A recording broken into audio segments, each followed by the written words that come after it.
January 16th, 1943, Pitomnik Airfield, the heart of the Stalingrad cauldron, the only serviceable runway linking the encircled 6th Army of General Paulus with the outside world. At the edge of the frozen airfield, lying right in the snow, are thousands of wounded. They hear the growing rumble of Soviet tanks from the west and understand one simple thing: no one is coming back for them. This is not a story about heroic defense or about the Russian frost that supposedly single-handedly defeated the Wehrmacht. This is a story about how the staff of one of Germany's best armies lost a battle not to Soviet divisions, but to its own medical logistics. About how tens of thousands of frost-bitten and wounded men became a line in a report labeled "Return Cargo," and how that line, at the decisive moment, turned out to be empty. If you are among those who want to understand not just what happened in that cauldron, but why the well-oiled German war machine failed to evacuate its own wounded, put a like. What follows will not be a parade chronicle. It will be the cold arithmetic of supply, in which a human life weighed less than a crate of ammunition. To understand the scale of the disaster at Pitomnik, we must go back 2 months and look at the map through the eyes of a staff officer. On November 19, 1942, the Red Army launched Operation Uranus. 2 converging blows, from the north, from the Don bridgeheads, and from the south, from the Kalmyk steppes, met at the town of Kalak just 4 days later. On November 23rd, the ring closed. Inside was the most powerful German army on the Eastern Front, roughly 300,000 men, Paulus's 6th Army and part of the 4th Panzer Army. On staff maps with their neat blue and red arrows, the situation did not yet look like a death sentence. The Germans knew how to break out of encirclements. A year earlier, in the winter near Moscow, several divisions had survived blockade in so-called hedgehogs, receiving everything they needed by air.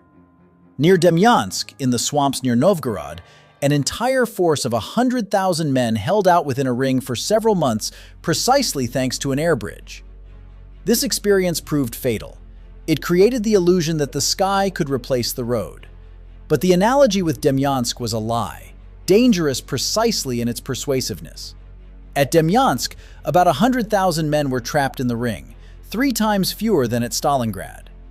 The distance to the supply airfields was shorter, the weather milder, and most importantly, there was no such dense Soviet anti-aircraft and fighter screen around the Demyansk pocket.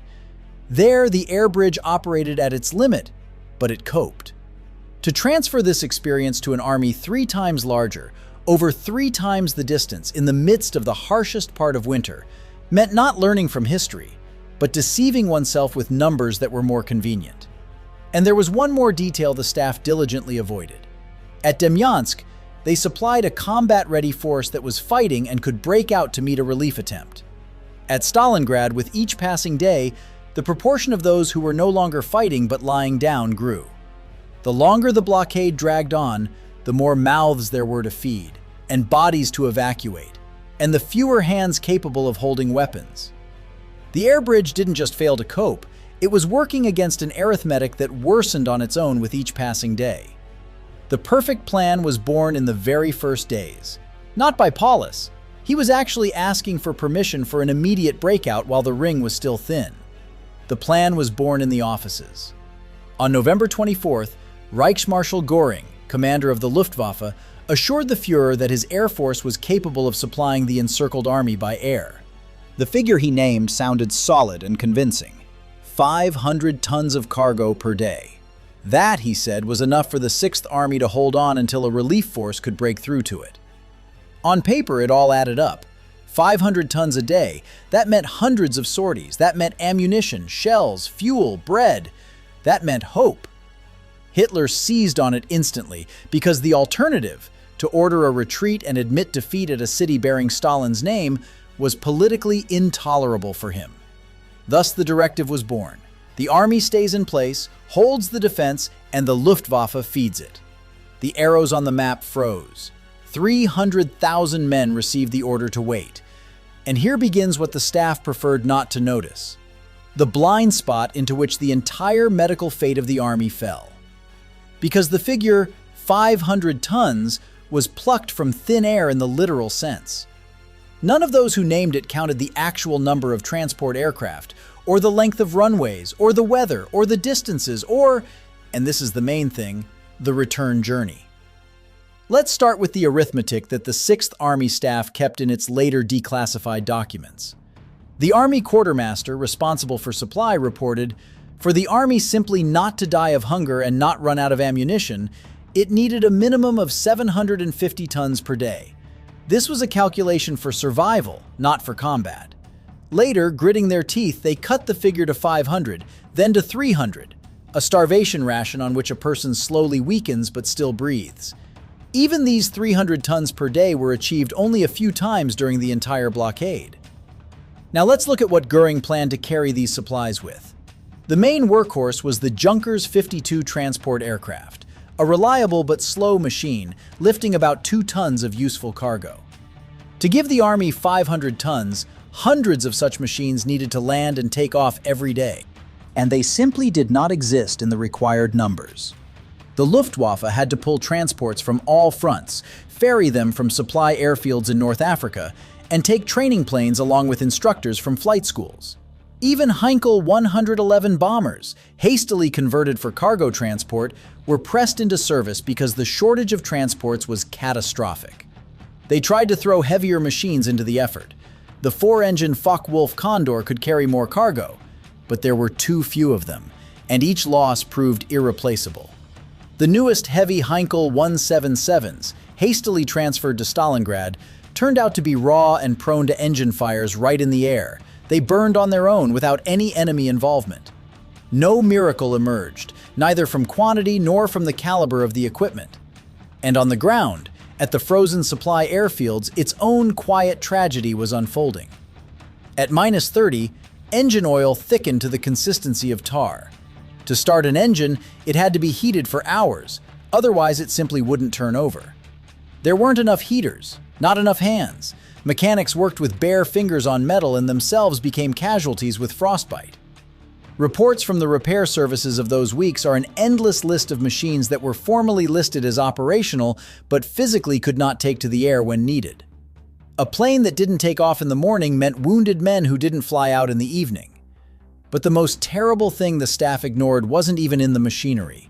It ignored geography and weather. The supply airfields were located far outside the ring. The main ones, Tatsinskaya and Morozovskaya, lay more than 200 kilometers from the pocket. This meant a long flight over territory dominated by Soviet fighter aircraft and anti-aircraft guns. And over the pocket itself in the steppe, winter reigned supreme. Fog, blizzards, icing, temperatures dropping to -30 degrees and below. In such weather, a heavily laden transport plane simply could not take off, and if it did, it often could not find the runway in the white murk. There is a detail that explains what happened better than any reports. The air bridge was a two-way street.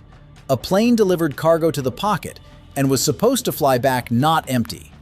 On the return flight, it evacuated the wounded. This means the number of wounded saved depended directly on the number of machines that successfully landed and took off again. Not on the mercy of the command, not on orders, on the number of wheels that touched the runway at Pitomnik and lifted off from it again. And when this flow of aircraft began to falter, the first to be dropped from the calculations were precisely the wounded. Because in the staff arithmetic, the priority was rigid and logical from a military point of view. What to load onto the plane first? Ammunition. Without it, the Army would not repel the attack and would perish all at once. Fuel. Without it, the few remaining tanks and trucks would stop. Food. Otherwise, the soldiers would not be able to hold their weapons. And a wounded man? A wounded man was already out of action. He does not shoot, dig, or hold the line. From the perspective of a cold logistical calculation, he is a passive element. Ballast. Cargo that adds nothing to the defense, only taking up space. Thus, imperceptibly even to themselves, the staff officers drew a terrible line. Ammunition was counted in tons and sorties meticulously in the war diary. The wounded, however, fell under the column return load, what is taken away if there is space and time left. And both space and time ran out very soon. The first weeks of December still gave the illusion that the system was working. Pitomnik was decently equipped by pocket standards, a radio beacon, runway night lighting, a medical station, sorting tents. The wounded were brought here from across the entire ring. Here, doctors, exhausted, frostbitten themselves, had to decide who to load onto the plane. This is how the document that became the symbol of this entire tragedy appeared: the Verwundetenschein, the wound certificate granting the right to evacuation, a piece of paper that literally meant life. And it was this piece of paper that exposed the full ugliness of the system. The right to a seat on a plane was granted only to the severely wounded, those who could not hold a weapon. But there were pitifully few seats, and tens of thousands who wanted to live. Things began to happen that survivors later wrote about: forgery of certificates, use of connections and rank, cases of healthy rear service officers trying to escape the pocket under the guise of the wounded. The Austrian military doctor Hans Diebold, who left a book after the war titled Doctor at Stalingrad, described this triage as a daily moral hell. Deciding whom to place closer to the runway and whom to push back meant deciding who would fly and who would remain to freeze. To understand how a wounded man even got to the runway, one must imagine the entire chain. First, the regimental and divisional medical post, often just a dugout or the basement of a ruined house. From there, by ambulance cart or passing truck if fuel could be found, to one of the rear infirmaries in the ravines near Pitomnik. And only then, with a wound certificate in hand, into the queue for the plane.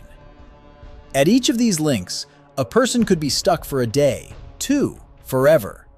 Fuel ran out, horses were eaten, blizzards buried the roads, and with each transfer, that tiny chance that you would be carried to the aircraft's side before the runway came under fire dwindled. To this was added an epidemic. In the crowded, unheated infirmaries, typhus erupted, spread by lice. Dysentery felled those spared by shrapnel. Frost-bitten feet and hands turned black and required amputation, but there was nothing and nowhere to operate. The medical service reports from those weeks were no longer accounts of combat wounds. They were a chronicle of slow extinction, in which enemy bullets were far from the main cause of death. By mid-December, the Germans still had hope, not in the sky but on the ground. Army Group Dawn under Field Marshal von Manstein was preparing a relief strike, Operation Winter Storm. On December 12th, Hoth's Tank Corps moved towards the pocket from the southwest, from the Kotelnikovo station.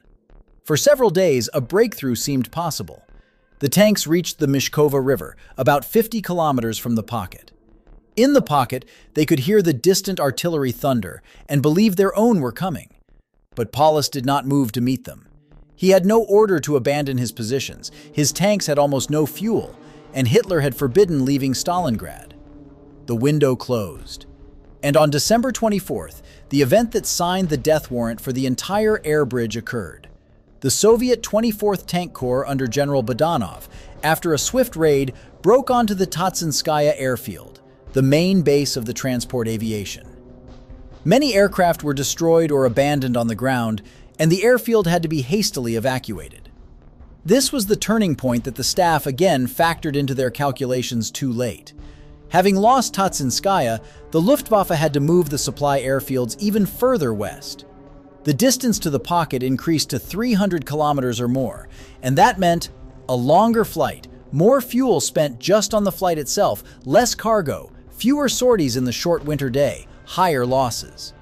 Every extra kilometer worked against the wounded, because the return load always suffered first. By the end of December and the beginning of January, the air bridge turned from a thin thread into a tearing web. Luftwaffe logs recorded grim statistics. Instead of the promised 500 tons, the Army received on average about 100 tons per day. On bad days, tens of tons. Sometimes nothing arrived for several days in a row due to blizzards. Over the entire period of the blockade, aviation lost about 500 transport and converted machines, almost 1,000 aircraft and crews, an entire air fleet burned up for the sake of a pocket that could not be saved anyway. 100 tons per day. Remember this figure. 100 tons where 750 were needed for mere survival. This means that on average, the army received less than a seventh of what was needed not even to fight, but simply not to die. For 300,000 people, a few wagon loads of cargo a day smeared across the vast ring. The starvation ration shrank to 100 grams of bread, then to 50. The horses were eaten. Then they ate what the horses were fed. And in this arithmetic of starvation, a wounded man, who needed enhanced nutrition and warmth, did not have a single chance. And now multiply this shortage by people. If food and fuel are not delivered to the pocket, it is the slow death of the entire army. But if the wounded are not evacuated from the pocket, it is a specific, daily death at the edge of the airfield. By January, the number of wounded, sick, and frostbitten in the ring was in the tens of thousands. According to various estimates by historians, by the finale, there were about 50,000 people in the cauldron who could no longer be put into the line. 50,000! That is not a division. It is the population of a small town, lying in the snow. And so we return to where we began. January 16, 1943. On January 10th, the Red Army launched Operation Ring, the final splitting and destruction of the cauldron. Soviet artillery and infantry methodically tightened the ring from the west, and the spearhead of the attack went straight for Pitomnik, because the Soviet command understood perfectly well the airfield was the oxygen tube of Paulus's army. Cut it, and it would all be over. On January 16th, Pitomnik fell, and at that moment, the abstract figure of 50,000 wounded turned into a physical nightmare that the survivors could not forget for the rest of their lives. British historian Antony Beevor, author of the fundamental book Stalingrad based on German and Soviet archives, describes the scenes around Pitomnik as one of the most terrible places of the entire war. Thousands of wounded had gathered around the airfield, those who had managed to crawl, walk, or ride here hoping for a plane. Many of them froze in the snow, never reaching their turn. When the airstrip came under fire, panic began. Those who could walk moved east to the reserve airfield at Gumrak, a few kilometers closer to the city. It was a via dolorosa in the frost. The wounded in bloodied bandages, frostbitten, on makeshift crutches, or simply crawling, dragged themselves across the steppe, and the sides of this road were strewn with the bodies of those who did not make it, those who fell and did not get up again. No ambulance transported them. There was no fuel. The vehicles stood idle. Gumrak could not handle this mass. It was a primitive airfield without proper equipment, its runway pockmarked with craters. Planes risking a landing came under artillery fire.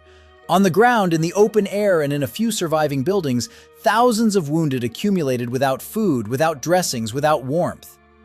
German staff officer Joachim Wieder, who went through the cauldron and left an honest book, The Tragedy of Stalingrad After the War, recalled these days as the complete collapse of all order, when military organization gave way to the chaos of the doomed. In these days, the very system of accounting which the staff culture had so relied upon collapsed. Before, every evacuee was recorded, every document registered, every flight logged in the combat journal. Now the wounded lay along the runway as a nameless mass, and no one kept count anymore. That very order, which the German war machine considered its main advantage, evaporated precisely when life depended on it.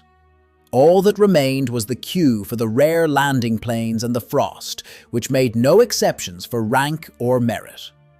Dr. Hans Diebold described the medical stations of those days as hell. The wounded lay in several layers in cellars and dugouts.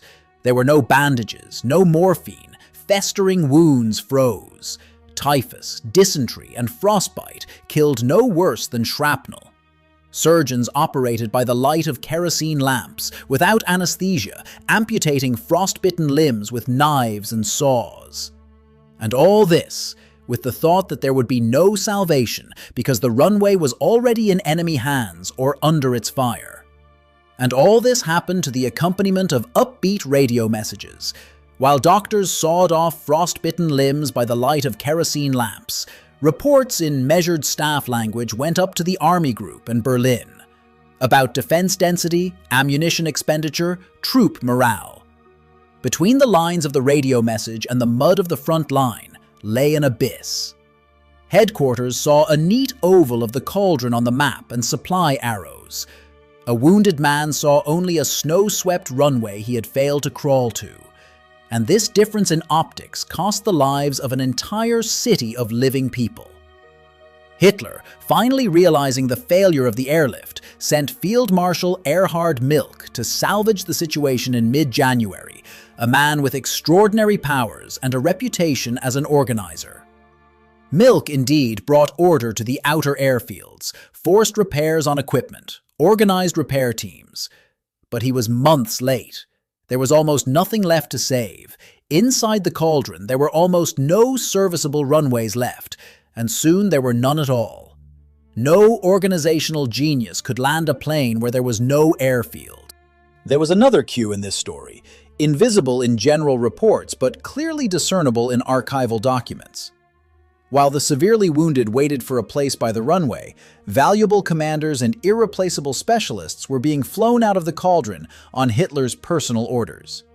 Thus, General Hube, an experienced tank commander the Führer did not want to lose, was evacuated on still functioning flights. Staff officers, technical specialists, bearers of secret information were flown out. With cold military logic, this too made sense.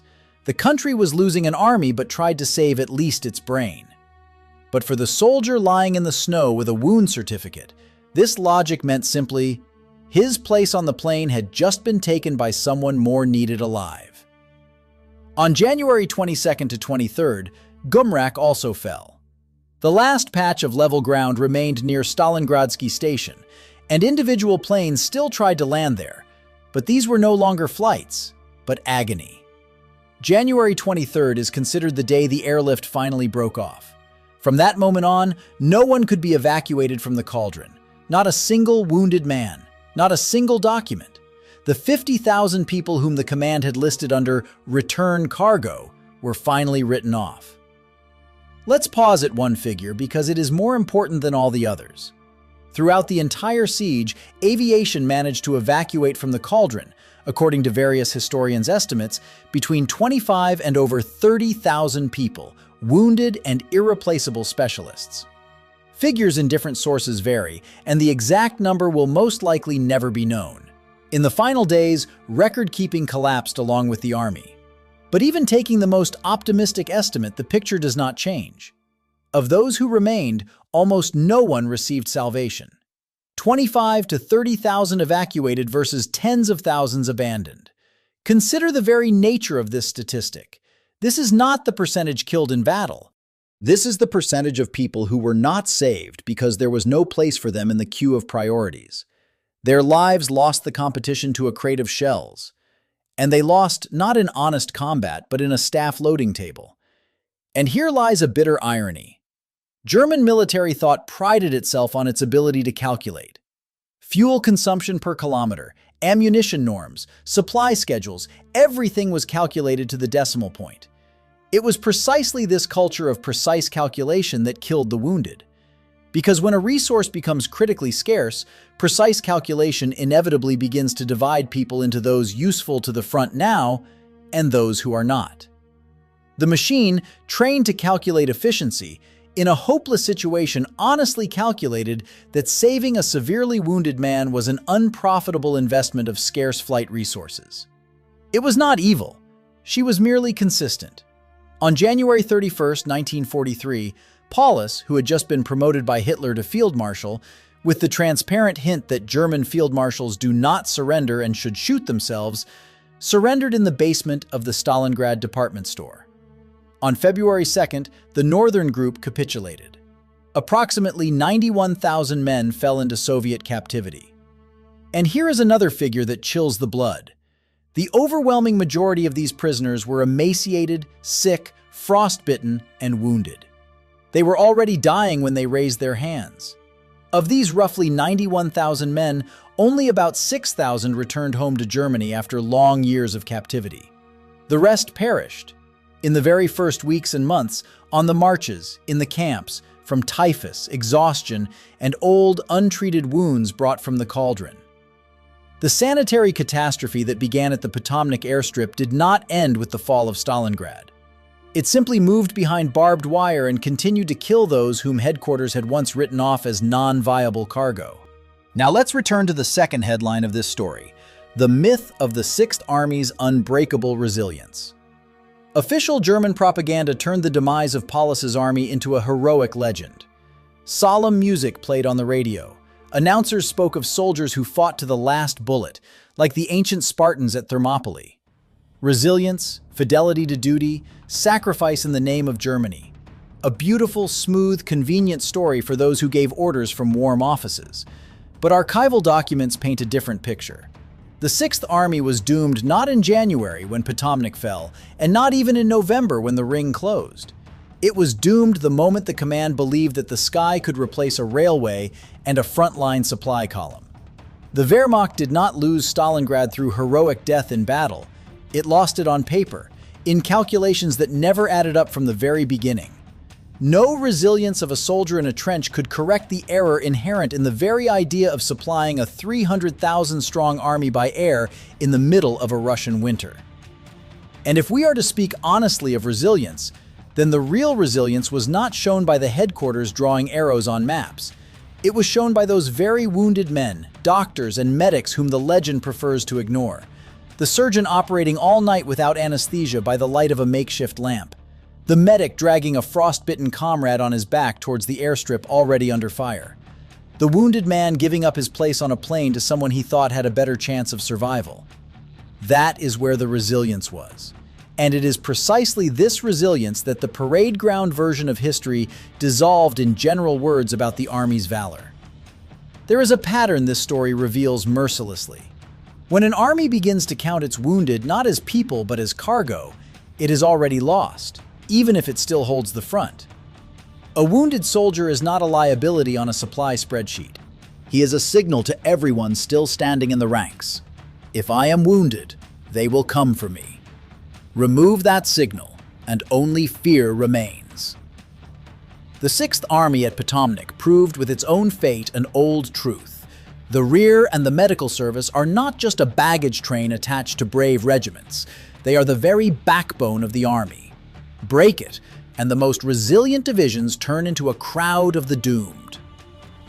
The German historian Manfred Göring, in his fundamental study of the battle based on staff documents, showed to what extent the catastrophe was predictable even in November. The numbers did not add up from the start. The people who made the decision to leave the army in the cauldron under the promise of an air bridge had in their hands calculations proving the promise was unfulfillable. They chose to believe the convenient figure over the inconvenient one, and this choice was paid for not by them, but by 50,000 men on the ice. I am always brought back to one thought by a simple scene described by survivors. At the Gumrak airstrip in the final days, a landing plane could take only a few dozen men, and around it stood and lay thousands. And when the aircraft began its takeoff run, those who could still run chased after it. The wounded, the frostbitten, clinging to the fuselage, the tail, falling under the wheels. Pilots later recalled this run as the most terrible thing they saw in the war. People running after a departing hope across a snow-covered strip. Most of them did not catch up with that hope. It is worth speaking plainly about the Soviet side as well, without which the picture is incomplete. The Red Army did not stage a slaughter for slaughter's sake. The command had offered the Sixth Army surrender as early as January 8th, guaranteeing prisoners their lives, food, and medical aid for the wounded. Paulus, on orders from Berlin, rejected this offer. That is, there was a chance to save tens of thousands of wounded through an organized surrender, and it was rejected not at the front, but in those same offices where 2 months earlier they had believed in 500 tons. Every extra day of defense after January 8th was paid for with the lives of those who were no longer fighting. If you know another story like this, a moment when logistics and the cold calculations of headquarters defeated the courage of thousands of ordinary soldiers, when the stubbornness of the command turned living people into a line in a report, leave it in the comments. These are the stories that time and parade ground memoirs try to bury, and they deserve to be found. Subscribe if you want to find them with me. 50,000 wounded remained lying where the arithmetic of supply caught up with them. They were not defeated in battle, they were crossed out from the spreadsheet. The most terrible death in war is not the one that comes from an enemy bullet, but the one that comes after your own side has calculated that saving you is not cost-effective.